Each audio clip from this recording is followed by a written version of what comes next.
Where the Gangsters At? Strike the Blood Episode 7 review. Now, before I start this review analysis, however you may, y'all know what I do, and only the way I do it. The only reason this video was not uploaded a few days ago, because it has been, right, is because work and life has gotten in the way. You know, I have other things outside of YouTube, believe it or not. Unbeknown, some people don't believe that, but yes, I do have a life outside of YouTube. Anyways, this episode 50 times better than last week's episode. If you saw my last, my review of episode 6, I was not very happy. I wasn't upset. It was just like a feeling. But this episode, this brought back why I love Strike the Blood, why I find it enjoyable, why I review it. Doggone, it wasn't night and day, but it was sunset and sunrise. That's for sure. Yo, let's look at the checklist, okay? This balance of this episode is what I'm talking about, man. Look at the checklist. Good comedy, check. Action. Real action, check. Personalities of the characters, getting more to know the characters, individually, check. Doggone. What is it? I'm looking for. Hold on. Real life, check. Mystery, check. Character interaction, everything I love it. The real magic, whatever. All just checks across the board.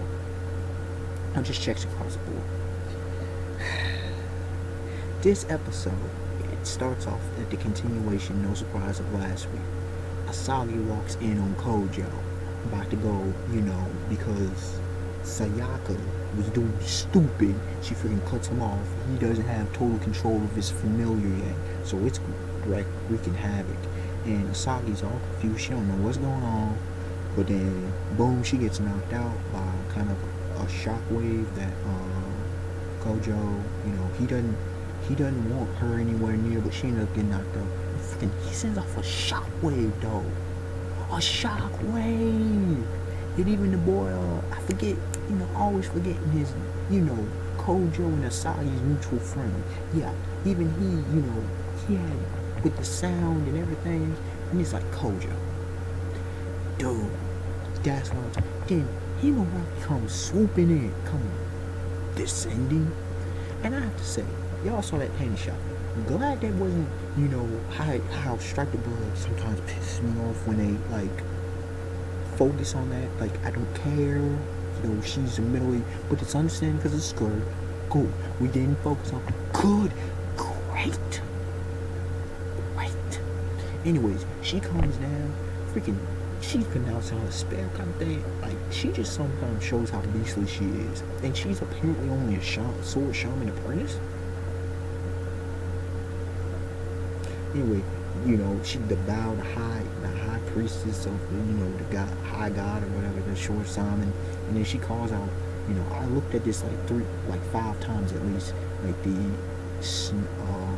wolf spirit or something, or the snowy mist or something along those lines, and pretty much shut down Kojo's almost rampaging familiar, because that's where he was about to go. He was trying to control it, but yeah, that was another one. And y'all saw them eyes.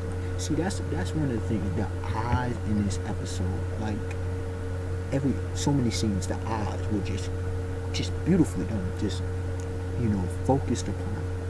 And she's looking at Kojo. First she looks at Sayaka, and she's like, what's going on here? Y'all gonna have some explanation to do. This ain't, no, we can't be having this. And they both saying sorry. She's like, sorry, don't cut it. This right here, this foolishness. Even though, Kojo, he owns up. Even though it wasn't really his fault, he's owns up. Because you yo, I forget it. But what he said was funny. What he said about Sayaka was funny. It's been a couple of days since I see it, but what he said about her was funny. And Sayaka, whatever. and she trying to give her love. A bunch of food because Himuragi ain't having it, and she's like, you know, we gotta go take, cause I believe Nagisa comes out and she's wondering, you know, Kojo's younger sister. She's wondering what's going on. She had no idea, but anyway, her and Nagisa and Himuragi take Asagi down to the nurse's office, and then they check in. Apparently, Astarte, they having Astarte work there. Anyway, she's healing up and telling everybody Agassi's gonna be fine and all that, and it's all good and great. So Asagi, I mean not Agassi, Asagi, sheesh, ugh, I'm just doing some dyslexia stuff right now. So Asagi's good. Doggone Nagisa is grilling her as soon as she wakes up, and I love that. Once it get the eyes, and Asagi's like, I don't like being interrogated this way when I'm waking up. But take a step back. Hold your horses. Stop, slow the roll, sister. And you know she don't know what's going on. And Himuragi's breaking things down a couple bit right there. And then all of a sudden we have y'all remember last week the dudes who were coming. Apparently it's them like shape shifting dudes. They come up in there, and all of a sudden out of nowhere, I was totally not expecting Christoph Gardos. See, y'all don't understand. Like, I love the Japanese pronunciation of some of these English names. Christoph Gardos. In One Piece, you know, we have Whitebit, Edward Newgate. Shoot, Frankie's Iron Pirate.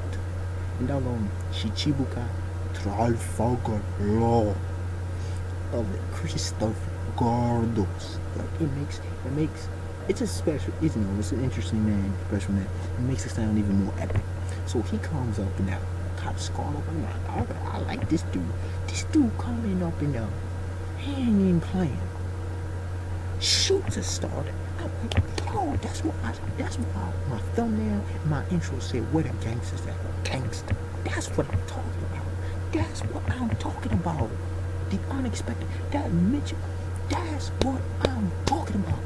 I love that hype stuff, boy. I won't do the kid, but this is anime. You feel me? Sometimes you need to see them bodies, or seeming bodies. But anyway, it sent a message, and Asagi's like, you know, he's like, hey, you coming with us? And all the rest of y'all, yeah, y'all tagging along, but we want Asagi. So they move out. They take it, and Kojo and Sayaka, they have a great actually. I actually quite enjoyed this dialogue, right? But before I said it, Kojo and Asagi's friend, because he has hearing, he notices that they taking Asagi, Himuragi, and Nagisa. Oh, and one last thing I have to mention: Nagisa faints, or she screams, about to get shot. When she saw the demons, she screams about to get shot. Himuragi bops her in the back. That's what I'm talking about. Bopped her in the back of the head. Putting in work, knowing what to do. That's what I'm talking about. Quick with the bop, you know, quick with the Kojo food. And that's what I'm talking about. When Himuragi goes in and puts in work, that's what I'm talking about. That's why I like that character. Anyways, back on the rooftop. Got Kojo, Sayaka. They having a great conversation. And her precious, you know, so Kojo, look, if that was me, I would have hightailed out of here. I don't care. Look, I ain't waiting for Himuragi, but Sayaka's telling him, you know, we need to wait for him. They kneeling or whatever. And Kojo's like, how long are we supposed to wait, man? But anyway, he's listening to him, and her, you know, Sayaka is going on about how, you know, Kojo want to know why she attacked him, and you know, she's going on about precious Yukina-chan. Man, look, she was. Y'all heard what I saw in the last episode review. If you don't know, go check that out. Oh, with the lesbian, like, it's more than just friendship. That's on some lesbian level stuff, man. Straight up. Like, but it was all superficial, all shallow. You know, all about the looks and appearance. And Kojo's like, why? And he goes into deep, like, obviously, yeah. Look, he's not interested, at least at this point, he's not interested in Himuragi for whatever reason. Maybe because she's in middle school, for whatever reason. He's not interested. As was shown in this episode. So anybody that get the false impression, this episode proves that Kojo is just not interested and then Himeragi that way. But he's giving off personality stuff, and Sayaka's surprised. She's like, you okay. I like that. Okay, still not convinced, but I like that. He's like, I have Himeragi. Shows a picture. I've been with her. I took baths with her. We've been friends ever since we were high, like 7 years old or whatever. And Coach was like, whatever. You know how dudes do. And she's like, how cute is Yukina and all this? And Coach was like, yeah, she's cute. Oh yeah, Himaragi's cute too. And I took it. And Kojo, my dog. Kojo just being Kojo. So Sayaka not being a crazy bitch, but being cool. I likes that. Himaragi going in. Then we move on. So, they heard, I think the car going, the van going away. So Kojo and Sayaka go down and they see Asagi and the rest are gone, right? But they see Astarte is all banged up. But Sayaka is able to heal him. And I had mentioned that because she's a war dancer, we got it further reiterated. I had mentioned that, they specialize in assassination, but I couldn't remember the other thing I said wasn't important at the time, but she said they specialize in hexes and assassinations. Good to know. I'm glad they, rehearsed that. Good to know. Anyways, so, they're there, and I'm trying to remember how this happened. I think they got a call or something. I'm trying to remember. But anyways, they got a call or something from somebody. They got alerted from somebody. And, the friend who was following, Asagi and Kojo's friend, he was following the van. He was running pretty well. And then he decided to use these pills that allowed him to manipulate sound at a greater degree. So he was almost like some Skywalker Gimpo action from One Piece with sound. He was even flying at certain points. And then he's like, nah, they were getting too far away. So he uses this, puts on his headphones and down the whole bottle of pills. And then he does this, projection voice thing that flies through the air. Bro, you competing with Doggone Zebra from Tortico? But anyway, he projected out, and he was doing well, and he was following him to the water and everything. But who comes in? Dimitri Voltaire. Again, where the gangsters at? Gangster. True trick. Dog. Voltaire. Dimitri Voltaire is a boss, man. He comes in there. But we can't be having that. He takes together. Anyways, Kojo and Sayaka, they go down to the docks and whatever, they find out. And then we get, a whole lot of stuff going on. And they meet Natsuki-chan. I love Kojo and his because she does look young. She almost looks like Himaragi's sister. Maybe it's the attack mage. I don't know.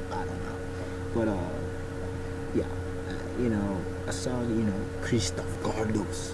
I have to switch man. Christophe Gardos. I have to say it like that. She speaks like that. Anyways, he's spitting to Asagi and Himaragi. Himaragi is explained to. Asagi explains some things to Himaragi that even in the van, Now I love that before the competition, the rivalry thing, Asagi had finally confronted Himaragi. I love that about the whole thing with the relationship with Himaragi and Kojo. But anyways, now, Asagi has said that, I get hired by sometimes some illegal hacking and stuff, but never been forced to do stuff like this. And now we with Gardos, and he's talking to her, and he's like, yo, you translated the activation of the Nakuro Vera, something, however you say it. Anyway, the machine weapon of the gods. So much went on in this episode. Even though it was simple, not much plot progression, so much went on. Anyway, that's been activated. He's like, yeah, I don't care what you do, but you better translate the rest of it, on that supercomputer and everything with your genius skills, because apparently all engineers that we hire know you, and you super good like that. Yeah, because if you don't, your friends and everybody ain't going to be destroyed. Gardos. Look, I don't consider him a villain. He's an antagonist at this point. Villains a little bit. Hey, look, I like Gardos. I like him. I do. I don't like that he forced things, but I like him Gardos. I like him. His whole design, his face is on stuff. I like him. I thought, yeah, I was not expecting to like him. I really like Gardos. Christoph Gardos. Anyway, so he leaves. Saga gets down to business, and apparently, in comes a freaking well, Saga explains to Himeragi that the reason Nagisa had freaked out and everything because she almost died because of contact with demons in the past, demons on the island district, right? And yeah, she almost died and everything. But Nagisa apparently gets possessed by, was it Natsuki or somebody else? I'm not sure exactly, but whoever it was conveyed the message, and they get, Asagi gets down to business. Now back with Kojo, Natsuki, and Sayaka, they're there, and who shows up? The other gangster, Walter. And did y'all notice that his eyes switch like Kojo's to the I guess it's a vampire red thing. I'm taking that's what it is because his eyes switch to red. And doggone, I had noticed that Natsuki had said, "Oh, the snake charmer's here." So apparently she knows of him or knows Walter. And yo, did y'all see that dual snake thing? That dual snake, dual familiars. That dual snake familiars that Walter pulled off. That was very nice, very nice. Also remember in the explanation that Kojo gave to Sayaka that the reason Himeragi gave Kojo his blood, because on the way to the where the conflict was about to go pop off at the end of the episode, Kojo's like, I only have control of one familiar, and he only has one familiar. But I remember before I went to the actual episode of My Animated Diamond, doggone, there was y'all know they have captions for episode, and apparently Kojo's gonna have 20 familiars as a fourth progenitor. I don't know, but anyway, he only has the fifth, familiar recognize him right now. He only has mastery over that, and that's thanks to Himuragi's blood. And Sayaka, she's accepting Kojo more, which is cool, which we, she's in the intro, but it's always good to see. And then Natsuki's like, the Highline organization must have serious, and, they must be seriously interested in the fourth progenitor, and because she's a war dancer and everything, but all good stuff. And pretty much Walter, he aligned with Gardos and the rest of the black, y'all know that the faction, Black Emperor Death faction. I believe that's their name. Yeesh, what a name. Great name, but what a name. Anyways, so allowed it to happen because apparently they're on Walter's ship that has international immunity, and apparently Walter being bored, he wanted to go something that was a weapon that was supposed to be able to destroy the progenitors, and he's about to go in, he's about to go ham, like go. But Kojo's like, hold on, bro, because he, after communication with Asagi and Himeragi, he's like, yeah, I love the manly nature of how he stepped up, man. He's like, yo, Walter, bro, you on my turf, okay? You can't. This is my. You on this my. He's like, because Walter's like, how you gonna interrupt somebody for? How you gonna steal somebody's play? He's like, this is my turf, bro. And if I fail, you can step in. And then Walter's like, okay, I feel you. Respect that. I respect that decision. So Walter steps aside. Kojo's about to go in, and that's where the episode is. But right before that, Natsuki, Baka. She calls Kojo Baka because she had told, apparently, had reminded him, y'all shouldn't have got involved in everything, and I guess she don't think Kojo is ready for this kind of level of challenge, but whatever. But yeah, Natsuki, so trill.